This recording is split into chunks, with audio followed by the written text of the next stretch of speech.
നമസ്കാരം. പുതിയ വീഡിയോയിലേക്ക് എല്ലാവർക്കും സ്വാഗതം. ഇന്ത്യയിലെ രണ്ടാമത്തെ പോർച്ചുഗീസ് വൈസ്രോയി അൽഫോൺസോ അൽബുക്കർക്കിനെ പറ്റിയുള്ള ഡീറ്റെയിൽസ് ആണ് ഇന്നത്തെ വീഡിയോയിൽ.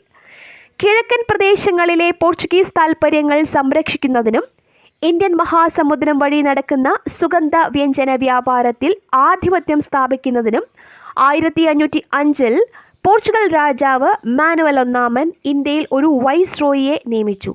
അങ്ങനെ ഇന്ത്യയിലെ ആദ്യ പോർച്ചുഗൽ വൈസ്രോയി ആയി ഫ്രാൻസിസ്കോ ഡി അൽമേഡ നിയമിതനായി. 1505 മുതൽ 1509 വരെ 3 വർഷമായിരുന്നു അൽമേഡയുടെ period.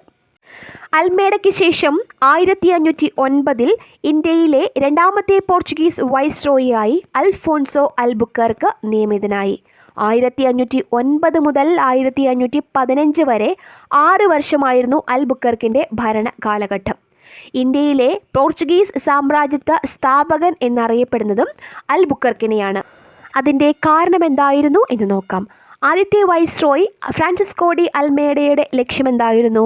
To make the Portuguese the master of Indian Ocean. അതായത് ഇന്ത്യൻ മഹാസമുദ്രം വഴിയുള്ള സുഗന്ധവ്യഞ്ജന വ്യാപാരം പോർച്ചുഗീസ് നിയന്ത്രണത്തിലാക്കുക. പക്ഷേ അൽബുക്കർക്കിൻ്റെ ലക്ഷ്യം ഇന്ത്യൻ മഹാസമുദ്രം വഴിയുള്ള സുഗന്ധവ്യഞ്ജന വ്യാപാരത്തിൻ്റെ നിയന്ത്രണം മാത്രമായിരുന്നില്ല. നാടുകൾ വെട്ടിപ്പിടിച്ചും നയതന്ത്രം കൊണ്ട് കീഴടക്കിയും ഇന്ത്യയിൽ ഒരു പോർച്ചുഗീസ് സാമ്രാജ്യം സ്ഥാപിക്കുക എന്നതായിരുന്നു അൽബുക്കർക്കിൻ്റെ ലക്ഷ്യം. അൽഫോൺസോ അൽബുക്കർക്ക് 1509 കൊച്ചിയിൽ വന്ന് വൈസ്രോയി സ്ഥാനം ഏറ്റെടുത്തു. വൈസ്രോയി ആയതിനു ശേഷമുള്ള ഫസ്റ്റ് മൂവ്മെൻറ്റ് കോഴിക്കോടിനെ ആക്രമിച്ചതായിരുന്നു. 1510 അൽബുക്കർക്ക് കോഴിക്കോട് സാമൂതിരിയുടെ കൊട്ടാരം ആക്രമിച്ചു. കോഴിക്കോട് സൈന്യം ശക്തമായി തിരിച്ചാക്രമിച്ചു. പോർച്ചുഗീസ് സൈന്യത്തിന് പിൻവാങ്ങേണ്ടി വന്നു. ഒരു യുദ്ധത്തിലൂടെ സാമൂതിരിയെ കീഴടക്കാൻ കഴിയില്ലെന്ന് അൽബുക്കർക്കിന് മനസ്സിലായി. അൽബുക്കർക്ക് നയതന്ത്രത്തിലൂടെ സാമൂതിരിയെ സമീപിക്കുന്നു. ഇതിൻ്റെ ഡീറ്റെയിൽസ് പിന്നീട് വിശദീകരിക്കാം. നെക്സ്റ്റ് അറ്റാക്ക് ഗോവയ്ക്ക് നേരെയായിരുന്നു. 1510 ബിജാപ്പൂർ സുൽത്താൻ ആദിൽ ഷായെ തോൽപ്പിച്ച് അൽബുക്കർക്ക് ഗോവ കീഴടക്കി. അടുത്ത ആക്രമണം മലയ പെനിൻസുലയിലെ മലാക്കയ്ക്ക് നേരെയായിരുന്നു. ഏറ്റവും കൂടുതൽ സ്പൈസ് ട്രേഡ് നടക്കുന്ന ഭാഗമാണ് മലാക്ക പോർട്ട്. 1511 പോർച്ചുഗീസ് മലാക്ക കീഴടക്കി.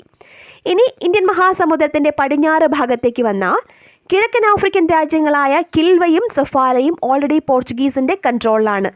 1507 അൽബുക്കർക്ക് റെഡ് സീയുടെ മൗത്ത് പോയിൻ്റായ സൊക്കോത്ര കീഴടക്കിയിരുന്നു. 1509 അൽബുക്കർക്ക് വൈസ്രോയി ആയി ഇന്ത്യയിലേക്ക് എത്തുന്നത്. പിന്നെ എങ്ങനെ 1507 സൊക്കോത്ര കീഴടക്കി എന്നൊരു ചോദ്യമാണ്. അതായത് 1503 അൽബുക്കർക്ക് ആദ്യമായിട്ട് ഇന്ത്യയിലേക്ക് എത്തിയത്. 1504 തിരിച്ചു പോവുകയും ചെയ്തു. 1507 വീണ്ടും അൽബുക്കർക്കിനെ ഇന്ത്യൻ മഹാസമുദ്രത്തിലെ നിർണായക ട്രേഡിംഗ് പോയിന്റ്സ് കീഴടക്കാൻ പോർച്ചുഗൽ രാജാവ് അയച്ചിരുന്നു. ആ ഒരു സമയത്ത് കീഴടക്കിയതാണ് സൊക്കോത്ര. 1515 പേർഷ്യൻ ഗൾഫ് പോയിൻ്റായ ഒംറൂസും കീഴടക്കി. ചുരുക്കി പറഞ്ഞാൽ ഇന്ത്യൻ മഹാസമുദ്രത്തിലെ എല്ലാ സുഗന്ധ വ്യഞ്ജന വ്യാപാര പാതകളും പോർച്ചുഗീസിൻ്റെ നിയന്ത്രണത്തിലായി.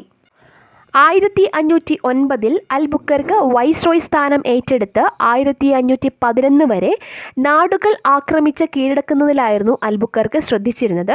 1511 മുതൽ 15 വരെ പോർച്ചുഗീസ് അധീന പ്രദേശങ്ങളിലെ ഭരണകാര്യങ്ങൾക്കും.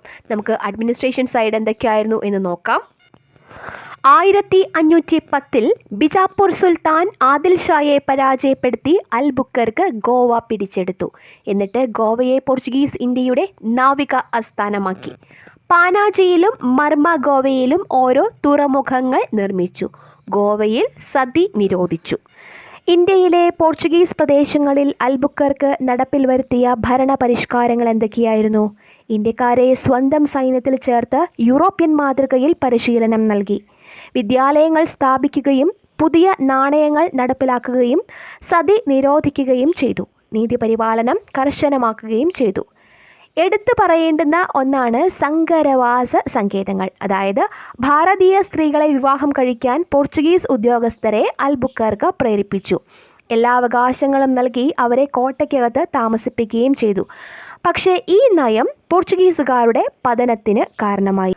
1510 അൽബുക്കർക്ക് കോഴിക്കോട് ആക്രമിച്ചത് നമ്മൾ ആദ്യം പറഞ്ഞതാണ്. അതിൽ പോർച്ചുഗീസുകാരെ പരാജയപ്പെട്ടു. സോ അൽബുക്കർക്ക് നയതന്ത്രത്തിലൂടെ സാമൂതിരിയെ സമീപിച്ചു. അങ്ങനെ 1513 പോർച്ചുഗീസുകാരും സാമൂതിരിയും തമ്മിൽ ഒരു സമാധാന സന്ധി നിലവിൽ വന്നു. ഈ സന്ധിയിലൂടെ പോർച്ചുഗീസുകാർക്ക് കോഴിക്കോട് അവർക്ക് ഇഷ്ടമുള്ളിടത്തെല്ലാം കോട്ട കെട്ടാൻ അനുവാദം ലഭിച്ചു. അതുപോലെ സ്വതന്ത്രമായി വാണിജ്യം നടത്താനുമുള്ള അനുമതി ലഭിച്ചു. കുരുമുളക് കൊച്ചിയിലെ വിലയിൽ കോഴിക്കോട് തുറമുഖത്ത് ലഭ്യമാക്കാം എന്ന് സാമൂതിരി സമ്മതിച്ചു. പോർച്ചുഗീസുകാരുടെ ഇന്ത്യയിലെ ആദ്യത്തെ കോട്ട, അതായത് 1500 കബ്രാള് കോഴിക്കോട് നിർമ്മിച്ച കോട്ട നശിപ്പിച്ചതിൻ്റെ നഷ്ടപരിഹാരം നികത്താം എന്ന് സാമൂതിരി സമ്മതിച്ചു. ഇതിന് പകരമായി കൊച്ചിക്കും കണ്ണൂരിനും എതിരായ യുദ്ധത്തിൽ സാമൂതിരിയെ സഹായിച്ചു കൊള്ളാമെന്ന് പോർച്ചുഗീസുകാർ ഉറപ്പുകൊടുത്തു. 1515 അൽബുക്കർക്ക് തിരിച്ചുപോയി. ആ വർഷം തന്നെ ലെപ്പസോറസ് ഇന്ത്യയിലെ അടുത്ത ഗവർണറായി അധികാരമേറ്റെടുത്തു. 1515 മുതൽ 1518 വരെയായിരുന്നു സോറസിൻ്റെ കാലഘട്ടം. 1516 ലെപ്പസോറസ് കൊല്ലം റാണിയുമായി ഒരു ഉടമ്പടിയുണ്ടാക്കി. ഇത് പ്രകാരം പോർച്ചുഗീസുകാർക്ക് കൊച്ചിയിലെ നിരക്കിൽ ചരക്കുകൾ കൊല്ലം തുറമുഖത്ത് ലഭ്യമായി. 1518 സോറസ് സിലോൺ കീഴടക്കി. അടുത്ത ഗവർണർ ഡി സെക്യൂറി ആയിരുന്നു. പീരീഡ് 1518 മുതൽ 1522 വരെ.